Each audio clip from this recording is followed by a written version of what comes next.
10ನೇ 12ನೇ science, ITI, diploma, engineering ಮುಗಿದಿರತಕ್ಕಂತಹ ಪುರುಷ ಅಭ್ಯರ್ಥಿಗಳಿಗಾಗಿ RRB ಒಳಗಡೆ 6238 technician ಹುದ್ದೆಗಳನ್ನ ಕರೆದಾರ.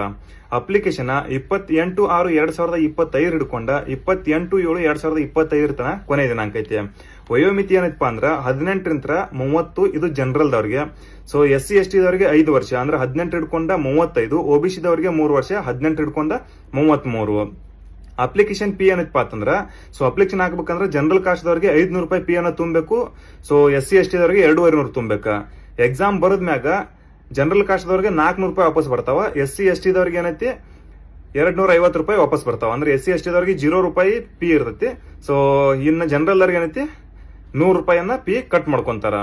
So total ಆಗಿ ಇದ್ರೊಳಗ ಗ್ರೇಡ್ 1 ಗ್ರೇಡ್ 2 ಅಂತ ಬರ್ತಾವ. ಗ್ರೇಡ್ 1 ಒಳಗ 183 ಪೋಸ್ಟ್ ಅದಾವ. ಗ್ರೇಡ್ 2 ದಾಗ 6055 ಅದಾವ. ಸೊ ಇದ್ರದ ಆಯ್ಕೆ ಪ್ರಕ್ರಿಯೆ ಏನಿರ್ತೈತಿ, ಎಕ್ಸಾಮ್ ಪ್ಯಾಟರ್ನ್ ಏನಿರ್ತೈತಿ, ಫಿಸಿಕಲ್ ಇರಂಗಿಲ್ಲ. ಸೊ ಇದ್ರೊಳಗ ಬರೀ ಮೆಡಿಕಲ್ ಕಣ್ಣನ್ನ ಚೆಕ್ ಮಾಡ್ತಾರ. ಇದು ಬಹಳಷ್ಟ ಆರಾಮಾಗಿ ಎಕ್ಸಾಮ್ ಪಾಸ್ ಮಾಡ್ಕೊಂಡ್ರೆ ನೌಕರಿ ಆಗ್ತೈತಿ. ಅದರದ ಪೂರ್ತ ಮಾಹಿತಿ ಬೇಕಾದ್ರೆ ನನ್ನ ಸ್ನೇಹಿ ಯೂಟ್ಯೂಬ್ ಚಾನಲ್ ವಿಡಿಯೋ ಹಾಕಿರ್ತೀನಿ, ಹೋಗಿ ವಿಡಿಯೋನ ನೋಡ್ಕೊಳ್ರಿ. ಸೊ ಯಾರು ಕಂಪ್ನಿ ಒಳಗೆ ಕೆಲಸ ಮಾಡಕತ್ತಾರ ಅಂತ ದೋಸ್ತರಿಗೂ ಕೂಡ ಈ ವಿಡಿಯೋನ ಶೇರ್ ಮಾಡ್ರಿ. ಎಷ್ಟೋ ಹುಡುಗರು ITI ಡಿಪ್ಲೊಮಾ ಮಾಡ್ಕಿಸಿಂದ ನಮಗೂ ಕೂಡ ಯಾವ್ದಾರು ಗೌರ್ಮೆಂಟ್ ನೌಕರಿ ಕರಿಬಹುದಾ ಅಂತ ಹೇಸಿಂದ ಅನ್ಕೊಂತನ ಕಂಪ್ನಿ ಒಳಗೆ ಕೆಲಸ ಮಾಡ್ಕೊಂತ ಕಾಯ್ಕೊಂತ ಕುಂತಾರ. ಅವ್ರಿಗೂ ಹೆಲ್ಪ್ ಆಗ್ಲಿ. ಜೈ ಹಿಂದ್.